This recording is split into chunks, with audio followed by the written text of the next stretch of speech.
What's up, everybody, and welcome down to another episode of Zetro's Toxic Vault. And today's like another special episode, but I always say that they're all special episodes because we have a non-entertainment guest. And I like when we get people in the vault that actually do something outside of playing music or in the movie industry or do something in the entertainment, make some kind of crafts or a painter or whatever. I do like to bring people in that do other things, even though they're still metalheads.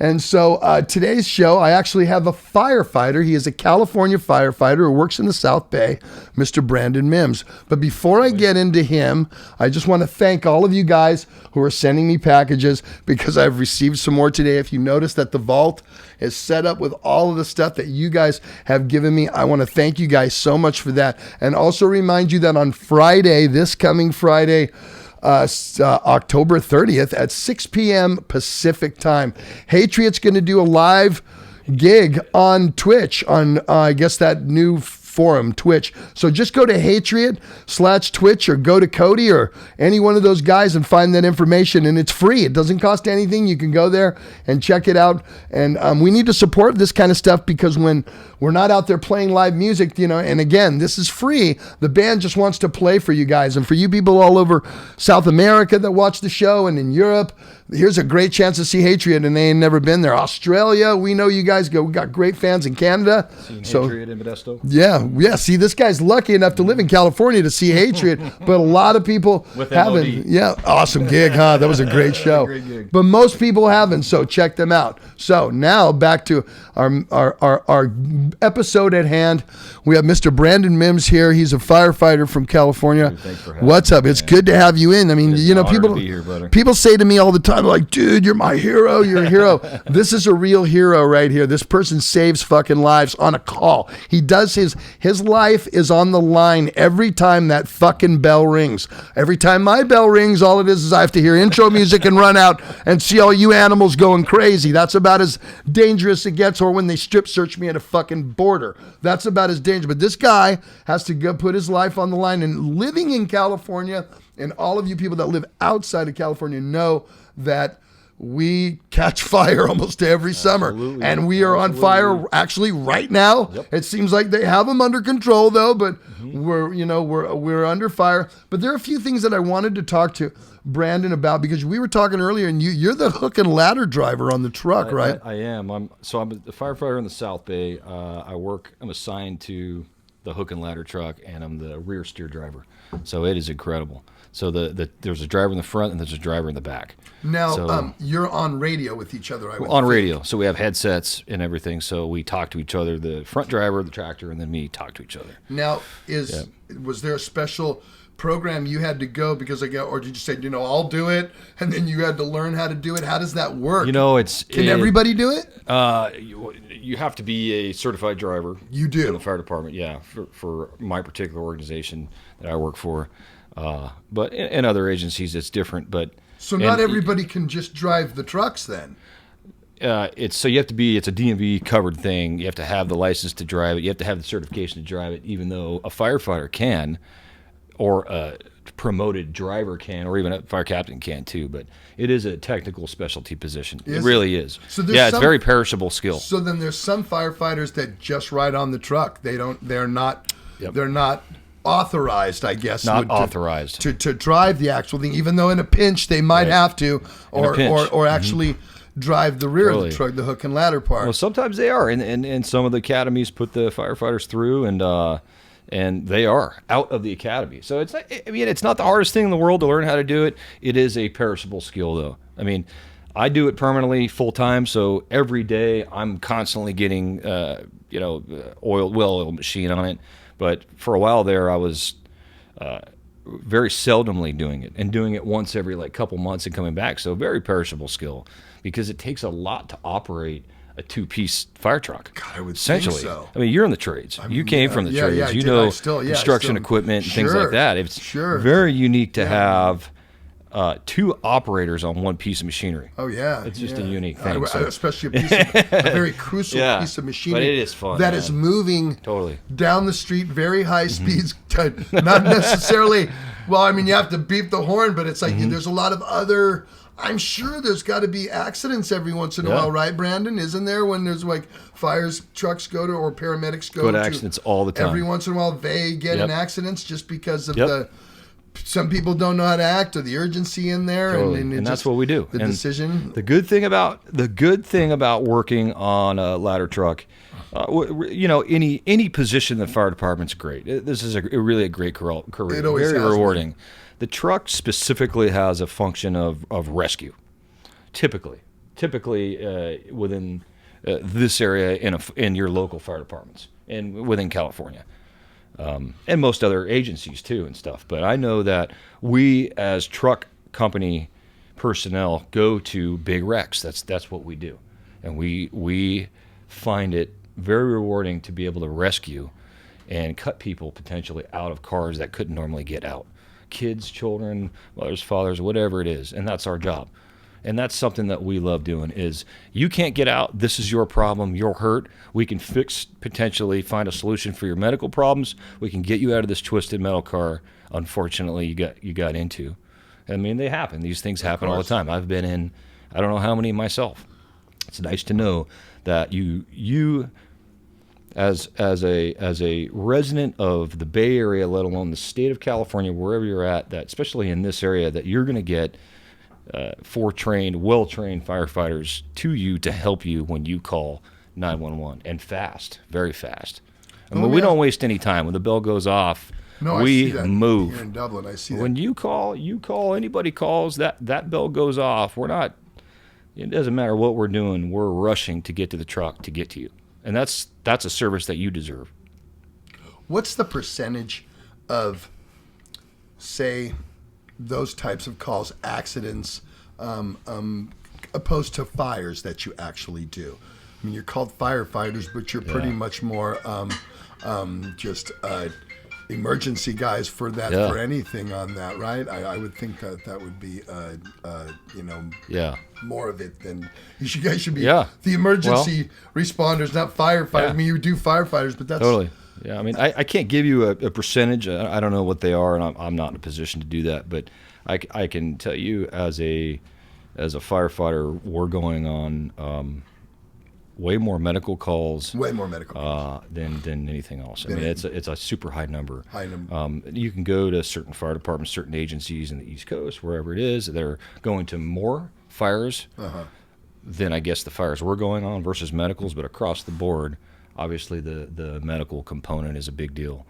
And and most of these agencies have paramedics on their rigs, and pretty high trained, very high trained EMS provider level. I've been a paramedic, I think, 18 years now, so I keep my license even though I'm not a functional working paramedic no more. You just keep it. I keep it. Right. Yeah, it was hard to get, so I don't want to let it go. Sure. Yeah. Now, but without percentages, it's medical is definitely high, and that's a good thing.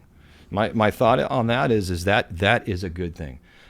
Most fire agencies can get there much faster, or get there really fast. Fire stations are strategically located within a city pretty close for protection, and we get there fast. We're ready, we're available, we keep our equipment in service constantly. We don't leave stuff out. That's our life. Our life is tools and equipment are constantly ready, organized, maintained for response. So we're not letting down the public. Now, when you get called on a medical, do you have to bring the big rig out there? Really? The big rig comes out. Really? Oh, yeah. Big time. Oh, wow. I would think that you would have like maybe the mini right. Well, firefighter, to go there. You're smart, Zed, and that model's been attempted. The problem is that, you get the small rig out there that may not have enough people on it, or doesn't have the equipment to handle the big incidents. Okay, I see. And when the big incident happens, that's the problem. So fire engines and trucks still go to those. And wow, because I've always thought like, it's only just like a little banger. Why do they got? Man, we bring it out. Yeah. And a lot of people don't know that it's out there, and we're not going to tell them. We're just here to take care of your complaint. You called for us. It doesn't matter what we have. They let us do this, and we respond and get there just as fast, even with the big trucks. So, that's wild. Yeah, it's great. That's wild. I guess you would get good after a while. Oh, yeah, totally. And those things steer like no other. It steer better than our fire engines. It's incredible. I mean, anytime I'll go by the fire department here in Dublin, and you see them. They're always cleaning the trucks. The lines are always being out there pulled, and I guess re-rolled up perfectly. It's all day. But that's your job, totally. right? It's like Absolutely. It's not just going to the the incidents and the emergencies. Well, so our job generally comprises of 8 o'clock in the morning. You get there. The guys and gals, brothers and sisters will have a cup of coffee, hang out, talk a little bit, do some team family, because we are a family. Of course. My family's at home, of course, number one, but my second family are my brothers and sisters. So we hang out, we bond, we talk about each other's stories, what we did on our days off, and then usually we're ready to go in our uniform, checking out our equipment, especially on the ladder truck. I mean, there's a lot of equipment to check out, maintain for readiness. So we'll go right to that, check the saws out, the jaws of life out, if you will, the whatever it is, auto extrication stuff, and make sure that's ready. And then and do you actually test that equipment? Like, you'll go like plug it in or just totally. run it through and make sure that everything's run it through every day. We pull that stuff out, check it, make sure the seals are good, make sure that it's operating good, make sure the batteries are good. Nowadays, it's like high-end stuff. We don't no hydraulic lines on some of these now. So really? It's battery-operated auto extrication equipment. So no lines. It'd be like you hooking up I got to hook up that reciprocating saw in my garage again or whatever it is. Where's that dang cord at? Now you got to deal with the cord. Now it's almost like we're so advanced with some of this stuff. Like, where is it? I'm looking for that cord behind me. It's not there. It's really nice. I mean, so that kind of stuff. And then, you still got the fluids. You still got you got to check your wheels, your tires, the aerial ladder, everything. So we're busy doing that all day till about lunch. Then we eat lunch, and then after lunch we finish projects, do drills, do training, get ready for cooking dinner. We usually a young guy or a probationary fireman or something like that will start setting up the dinner and stuff. So we went shopping for 2 days with our own money. Public doesn't pay for the money; we pay for our own food. And by 5 o'clock, our night's done, and we usually try to hang out, watch movies, bond, whatever it is. And remember, the bell goes off this whole time. If it goes off all day long, that's what we do all day long. Right. We're not going to go back to checking our equipment. Hopefully the other shifts did it for us. So, how often, or I guess the question would be, how long can you go without a call? How long has it been? Oh, dude, have you ever gone like 2 days and not had a call? Well, I guess not. Probably not. A week without a call. I mean, I can't speak for. I can't speak for other agencies. No, just saying personal. It's personal. My personal experience on like a California global perspective, I've seen different agencies and different cities dictate the calls that are running, right? Without mentioning city names or anything. Yes, some are slower than others, but they're still ready and they're still willing to risk almost everything to protect the public. So in a way, that can be a good thing. I'll tell you, for the agencies myself and a lot of my friends work for, Bay Area, as we know, it's no joke. It happens here. It's a real deal. It's busy. There's a lot of stuff that happens. There's a super amount of diversity, and companies are busy out here. Sure they are. Okay. So within a little tiny geographical location of a fire department's area, you might get a smaller station, but that can be a good thing when it's a little slower. I mean, for guys that are, and gals that maybe want to slow down, maybe want that option to heal their body, stuff like that. He can't say it, but I can. I bet you East Oakland's fired up all night long, bro. And I can say it, see? So I'm not even asking for his opinion. I know, because I got studios in Oakland, and I hear constantly, bro. Yeah, so, I have friends that work for Oakland. I guess territory has a lot to do with it. Yep, no joke. Cool. Well, you know what? I wanted to, really the reason why I brought you in here is because I do get a lot of comments from people and friends from the music industry and people all over the world. It's going, Zetro, you live in California. I mean, I'll get a call from a guy in Michigan going, are you on fire right now, bro? And it's like, well, this state is a very, very big state. You tell them, hey, you didn't know we all surf here, man. We're all actors. Yeah, exactly. We all say, dude. Everybody here, you take a test in your 6th grade, and it comes on there. What is the cool word that you must know through the rest of your life if you live in California?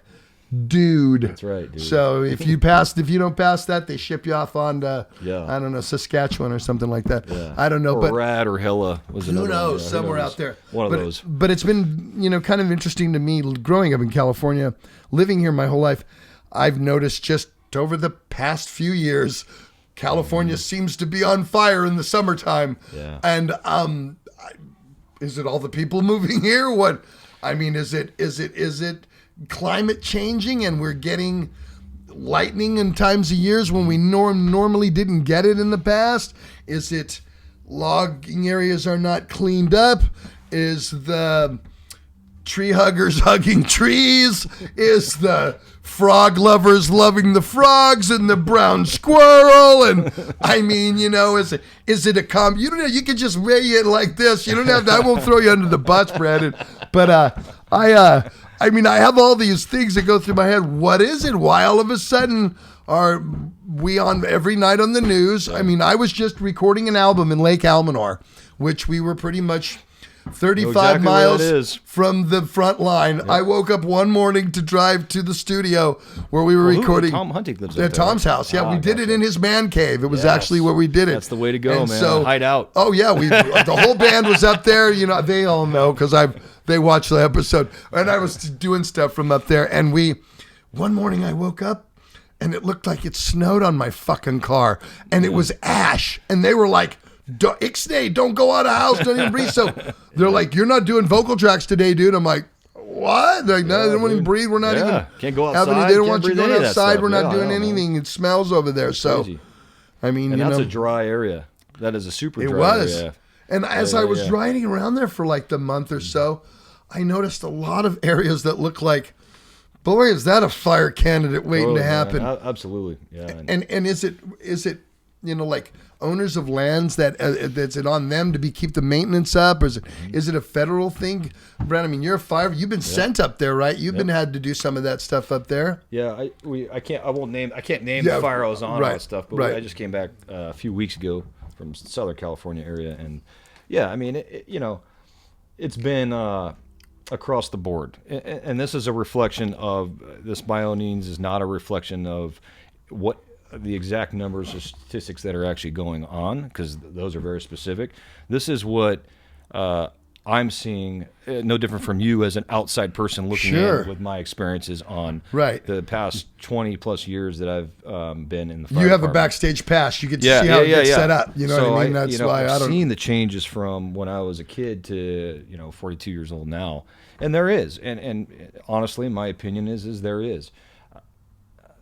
I'm not going to get too involved with the politics or the opinions and I don't want why, to, because we don't do politics here. We don't care about that. It's facts. The proof is in the pudding here. I mean, the public, it's not that hard for the public to figure out that everything is dry around. Not everything, but a lot is dry around us. If you go from even right here in our backyard, Sunol, Kilcare Road, to, I mean, that stuff is dry. Anybody can look at it and say, this is overgrown, it's dry. So I think it's a culmination of a lot of different things, is my personal opinion. And I think a lot of people can back that up. And it's essentially, this is, I think, the perfect storm of maybe it could be environmental related. It could be drought related. It could be that we're unable to prescribe burn as much as we used to. Right. That's just from what I've seen. We used to do it more. Now we're not so much. Why is that? I'm not there enough to get into that. But in your opinion, isn't that a big deterrent for fires to do that? I mean, you're a firefighter. In your opinion, I mean, because I thought that's what they did every year. They went and I don't know if they did it every year, but I remember seeing it more. And now, more the dry years anyway. But in the last, I'd say 6 years. Yep. What was it, 3 years ago? Remember, we couldn't even water our lawns, and we couldn't wash. Guys were driving around California, and the back of their trucks had big old white tanks. Tons of them around here. Yeah, they were everywhere because you could go over by Foremost to get the reclamation water. You couldn't drink this water. The old crap plant there, and everybody had the little pumps, and that's how they watered their backyard. And that's because if you were caught watering your lawn or even washing your car in front of your house where we live, you would get a fine. Yeah, you get a fine, dude. For doing it. So it was. And they were deluging their front yards with these. Oh yes, they're just like tanks, and they had a small little pump inside. Yes, just a little pump. Yeah, you could go to Home Depot and I'd see these guys, and this one guy's a beautiful garden down the street here, and he was like, I remember on the back of his truck he had the white, and right over where right where that 7-Eleven is, they had a little place there, and trucks would park, and reclamation water, you can plug your hose into your truck, and around Dublin for about a year and a half, Those they were in the back of. I don't even think anybody had a truck had the back open. It was one crazy. of those. It was wild. So crazy time then, man. Do you think that obviously adds to it too? Because it doesn't rain and it never rains up to right now. We're October. We're close to Halloween here. Well, and it hasn't even rained yet. Whether there was areas 20 years ago that weren't burned for 100 years or I don't know, but I know this, that the fire I just came off of, and I've heard this multiple times, that particular area hadn't been burned in 100 years. So you can imagine the sun beating down on that every single day, over and over and over, combined with Mother Nature, winds, human stuff. It's a culmination of all kinds of stuff going on, but nothing. Is everything prepped for Mother Nature to come in? Look what happened with the truth is the lightning that just happened. Happened a few months ago. That started a lot of these Bay Area fires. That was a lightning, I remember that day lightning too. Complex fire. That's Mother Nature. This stuff's been going on for how many years? Hundreds and hundreds of years. From hundreds of years ago, when Mother Nature was doing that, it was a little different then. There was less properties, there was less people, there was less habitants in the area. Now, were the fires as extravagant? I mean, were they extraneous like that? I wasn't. I don't know. I wonder if you could do. So you don't know any history on that. Because I think, wow, it was 100 years ago.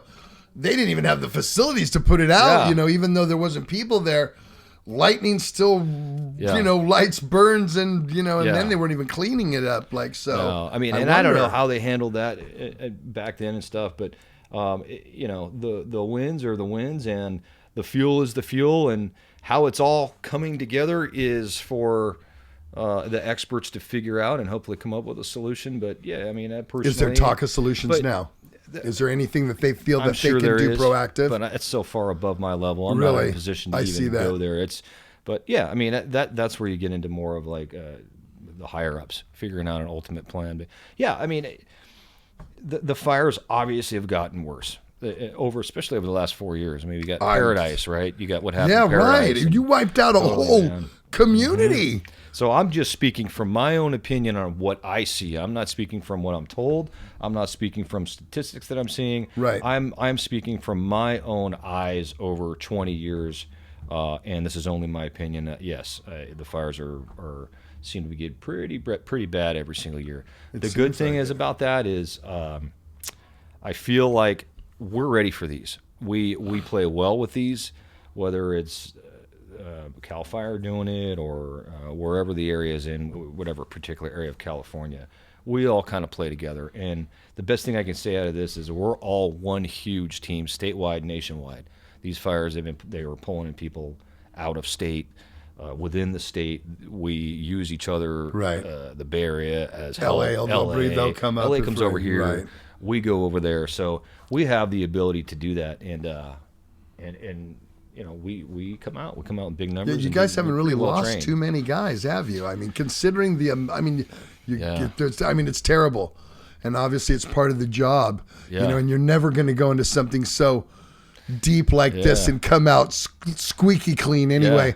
But I do my homework and I read the paper every day, and I have to say, the percentage, you guys, your safety program or whatever, it seems to work because you guys are, I mean, I know the police get a bad rap, and I'm not here to talk shit. I don't know if they get a bad rap, but we certainly certainly are able to cover these fires, help our neighbors, play well in the sandbox. But I think from what I can see, the important thing is that we're able to still protect the local communities, and that's the big thing is we can go there, we can help these neighbors out, but the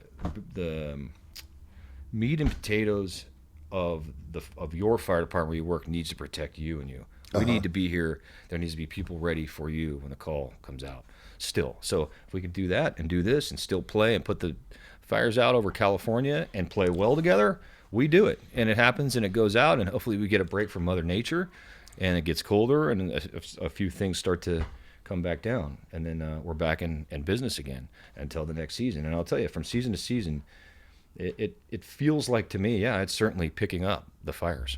The responses are bigger. The fires seem to be bigger.